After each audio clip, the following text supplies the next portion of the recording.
I want to talk again about the word peace. And I want to talk about how you and I have peace in our life. The biblical text that I've chosen for this devotion is in Isaiah, the 26th chapter, verse 3. Those of a steadfast mind you keep in peace. Those who trust in you, you keep in peace. I was going through my change, a couple of quarters, a dime, and a penny earlier today. This happens to be, as I'm recording this, the last day that they were making pennies. There was kind of a nostalgia that swept over me because I remember in first grade walking home with some of my friends, and we would always stop at a drugstore. We had a little money left over from lunch. I don't know what we didn't get, but we had a few pennies and it would always buy us a little bit of candy. But now it costs more to make a penny than it's worth, and so no more pennies.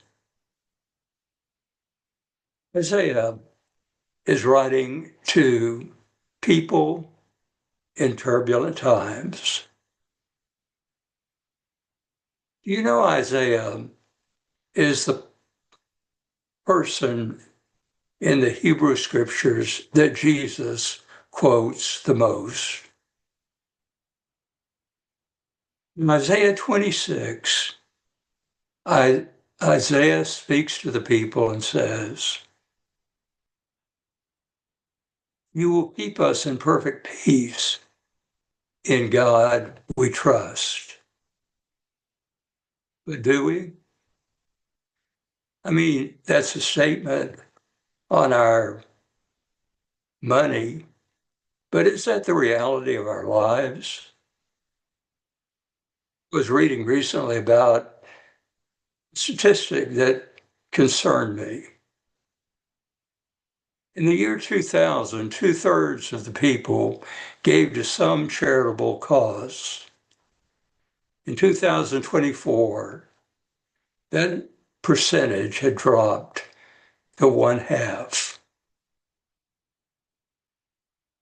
And what concerned me was not so much the amount of money as it is what is happening to us in terms of what propels our generosity. What is living in us that causes us to value certain things and not to value other things? Isaiah, writing to the people of Israel, said these words, "In God we trust." The people trust in God. We think, in looking at Isaiah, that the people believed in God, but there's a big difference between believing in God and trusting in God. Trusting is putting the full weight of our lives on God. We can believe in God, a God somewhere, somehow, some way, perhaps, maybe, but not a God who is there to give us peace in turbulent times. Isaiah speaks to the people and he says, "I want you to know that believing in a God is not what God really wants." Chevrolet, that wonderful mystic who was head of the Center for Action and Contemplation, said, "Is there anything in our lives that gives evidence of an encounter with God? Is there anything in our lives that gives evidence of an encounter with God?" That's when Isaiah is talking to the people. It's not just believing in a God someplace, somewhere, somehow. It's not going left or right to find God, but it's going deeper in our lives. The world, where we're always asking people, are you on the left or are you on the right? Maybe the question that we need to ask is, are you and I going deeper in our relationship with Christ? Are we becoming more loving, more caring, more at peace inside of ourselves?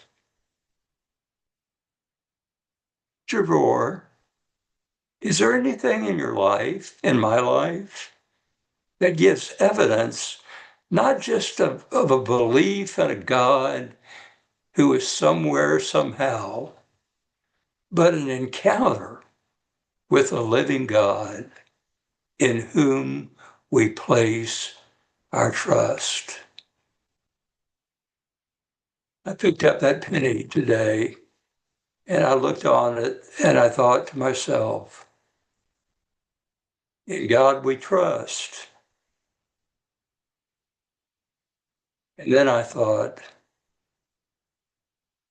we desperately need peace in our lives, in our nation, in our world. I wonder, do we really trust in God? Amen.